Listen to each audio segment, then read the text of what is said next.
Hello बच्चों, कैसे हो आप सब। आई होप आप सब लोग ठीक हैं बेटा। तो चलिए बेटा स्टार्ट करते हैं इस वीडियो में हमारे साउंड चैप्टर के कुछ फर्दर टॉपिक। आज की वीडियो में हम सबसे पहले जो पढ़ने जा रहे हैं वो है लाउडनेस एंड पिच।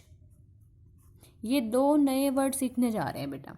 ये दोनों वर्ड आपने पहले भी सुने होंगे और इसको आज हम फर्दर और अच्छे डिटेल्स में पढ़ेंगे कि इनका मतलब क्या होता है, एक्चुअली क्या डिफरेंस होता है दोनों में। तो देखो, सबसे पहले हम लाउडनेस के ऊपर डिस्कस करते हैं कि लाउडनेस क्या होती है, किसे कहते हैं, किस चीज़ पे डिपेंड करती है। आपने ये वर्ड कब सुना होगा? जैसे जब आप कुछ धीरे से बोलते हो और सामने वाले को कुछ सुन नहीं रहा होता तो आपसे क्या कहता है कि थोड़ा लाउड बोलो, थोड़ा ऊंचा बोलो ताकि मुझे सुनाई दे। ये बात समझ आई?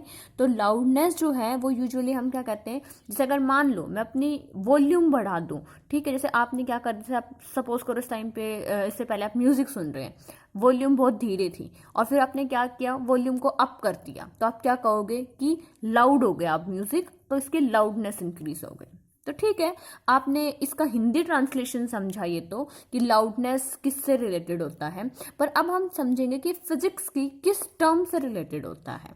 तो हम कहते हैं बेटा कि लाउडनेस रिलेटेड विद एम्पलीट्यूड। किससे रिलेट करता है बेटा? एम्पलीट्यूड से रिलेट करता है। ये बात समझ आई कि जिस वेव का या जिस साउंड का एम्पलीट्यूड जितना ज़्यादा होगा उतनी ही ज़्यादा क्या होगी, लाउडनेस होगी। ये आप लास्ट वीडियो में पढ़ चुके हो बेटा। एम्पलीट्यूड क्या होता है एक बार रिवाइज कर लेते हैं। देखो, सपोज करो कि ये एक पेंडुलम है, ये क्या कर रहा है, वाइब्रेट कर रहा है, और वाइब्रेट करते करते ये अपनी मीन पोजीशन को छोड़ के कुछ एक्सट्रीम बाहर की तरफ पोजीशन पे जाने की कोशिश करता है। तो जैसे मान लो ये यहाँ गया, जैसे ऐसे ये पेन है मेरा, ठीक है, ये यहाँ गया, फिर ये यहाँ गया और मैक्सिमम यहाँ तक जा सकता है। तो ये क्या हो गया, मैक्सिमम डिस्टेंस हो गया जितना ये अपनी पोजीशन से दूर चला गया। ये क्या है, ये है मैक्सिमम डिस्प्लेसमेंट। क्या है? Maximum displacement. तो यही मैक्सिमम डिस्प्लेसमेंट क्या कहलाता है, आपका एम्पलीट्यूड कहलाता है। अब जैसे हमारे पास दो एग्जाम्पल लेते हैं, फर्स्ट एग्जाम्पल है और ये सेकेंड एग्जाम्पल है, ठीक है। जैसे सेम पेंडुलम बनाते हैं। देखो बेटा, इन दोनों एग्जाम्पल में जो हम पेंडुलम ले रहे हैं ना वो बिल्कुल सेम ले रहे हैं। ये है आइडेंटिकल पेंडुलम्स, आइडेंटिकल पेंडुलम। अब देखो, आइडेंटिकल पेंडुलम में क्या किया हमने, एक पेंडुलम को तो इस तरीके से ऑसिलेट करवाया कि यही उसका क्या है, डिस्प्लेसमेंट हुआ मैक्सिमम। कौन सा हुआ? Maximum displacement. और दूसरे एम्पलीट्यूड के ऊपर आपने ज़्यादा फोर्स लगा दिया और वो ज़्यादा दूर तक जा सकता है। ये देखो, ये है क्या, ये फर्स्ट के लिए हो गया आपका, ये सेकंड के लिए। यही तो एम्पलीट्यूड बोलोगे ना बेटा कि अपनी मीन पोजीशन से कितना दूर गया, मैक्सिमम कितना दूर गया, वही क्या कहलाता है, एम्पलीट्यूड कहलाता है। तो हम क्या कह सकते हैं इस डायग्राम से कि in above diagram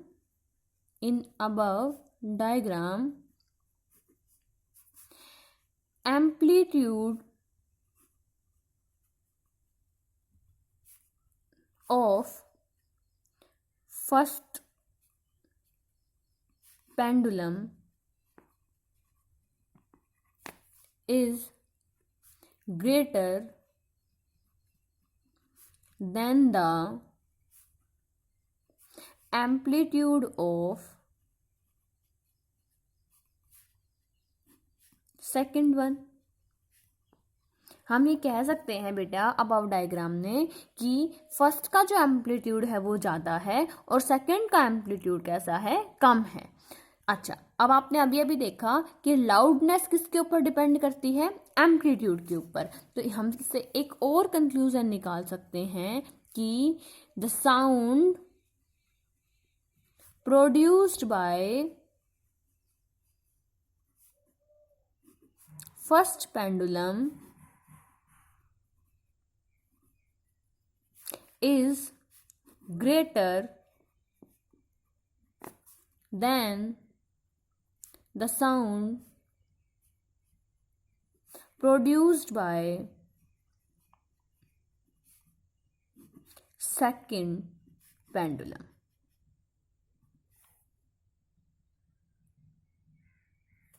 second pendulum. और एक ग्रेटर किस में है? Greater loudness. The sound produced by first pendulum is of greater loudness. क्या ज्यादा होगा बेटा? लाउडनेस ज्यादा होगी।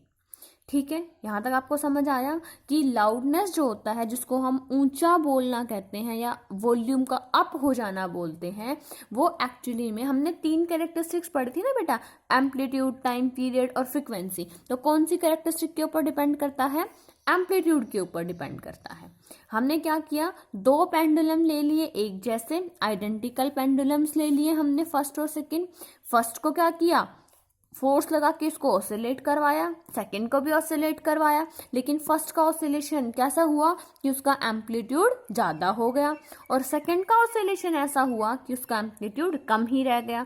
तो इसका मतलब जब ये दोनों, आपको पता है कि जब भी कोई चीज़ ऑसिलेट करेगी तो वो साउंड प्रोड्यूस करेगी, तो ये पेंडुलम जो साउंड प्रोड्यूस करेगा वो ज़्यादा लाउड होगी कंपेयर टू सेकंड।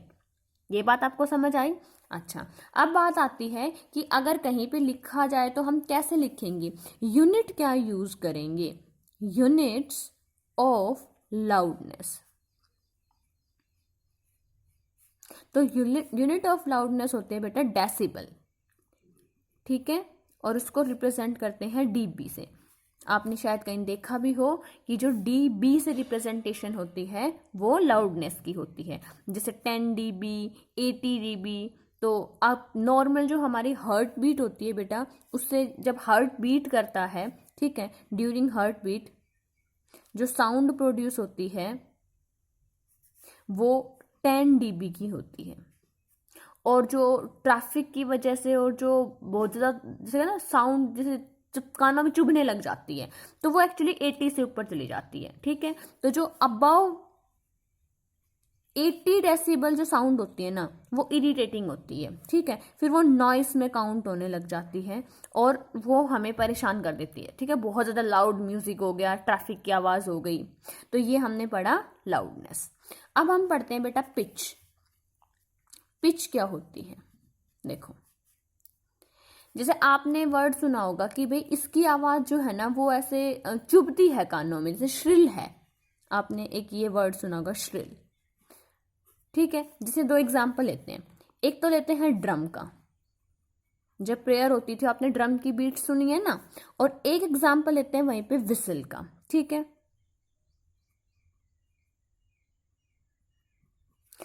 सिटी। ठीक है, तो ड्रम की आवाज़ सुनी और सीटी की आवाज़ सुनी, तो ड्रम की आवाज़ तो ठीक ठीक सी होती है, और सीटी अगर कोई तुम्हारे कान के पास बजाए तो ऐसे कानों में चुभती सी है ना, तो हमें कहते हैं कि जो विसल है ना उसकी साउंड ज़्यादा श्रिल होती है। ठीक है, इसकी जो साउंड है उसके अंदर मोर श्रिलनेस होती है, इसकी श्रिलनेस ज़्यादा होती है। ठीक है, और इसके कंपैरिजन में इसकी लेस होती है। अब किसके फैक्ट, जैसे देखो लाउडनेस किसके ऊपर डिपेंड कर रहा है? एम्पलीट्यूड पे। तो ऐसे पिच किस पर डिपेंड करेगी बेटा? एक्चुअली पिच डिपेंड करती है फ्रीक्वेंसी पे। किसके ऊपर? फ्रीक्वेंसी के ऊपर। तो पिच डिपेंड्स ऑन फ्रीक्वेंसी। जिसकी जितनी ज़्यादा फ्रीक्वेंसी होगी उतनी ही ज़्यादा श्रिल वॉइस होगी या उतनी ही पिच हाई होगी। तो हम कह सकते हैं हायर द फ्रीक्वेंसी,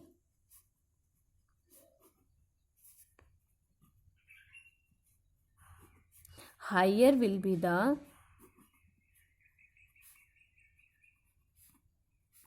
पिच। जितनी हाई पिच होगी उतनी, इसका मतलब उतनी हाई फ्रीक्वेंसी है, या फिर उल्टा कह सकते हो जितनी हाई फ्रीक्वेंसी की वॉइस प्रोड्यूस करोगे उतनी ही ज़्यादा उसकी पिच होगी। ये बात समझ आ रही है? तो आप यहाँ से समझ सकते हो। अच्छा, फ्रीक्वेंसी याद दिला दो। फ्रीक्वेंसी क्या होता था हमारे पास? फ्रीक्वेंसी होता था बेटा number of oscillations completed in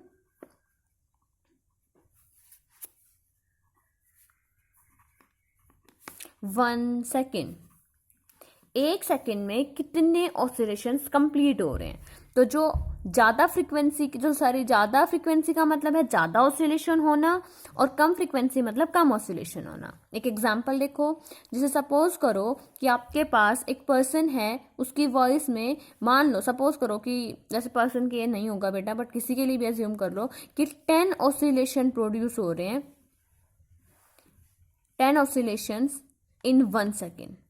और दूसरा है वो कितना कर रहा है, 20 ऑसिलेशंस इन 1 सेकेंड। तो हाई पिच किसकी होगी बेटा, ऑब्वियसली जिसकी फ्रीक्वेंसी हाई है, जिसके ऑसिलेशंस जो हैं वो ज़्यादा हैं, तो इसका हम कह सकते हैं हायर पिच। ये कॉन्सेप्ट था बेटा पिच का और लाउडनेस का। ये देखिए नेक्स्ट वीडियो में हम कुछ और टॉपिक्स के बारे में डिस्कस करेंगे। ये लास्ट में अगर आपको ना दिख रहा दोबारा देख लीजिए कि 20 और 10 ऑसिलेशंस लिए थे हमने, तो 20 ज़्यादा है तो हाइयर पिच 20 की होगी। ठीक है बेटा, तब तक आप इसको रिवाइज करना।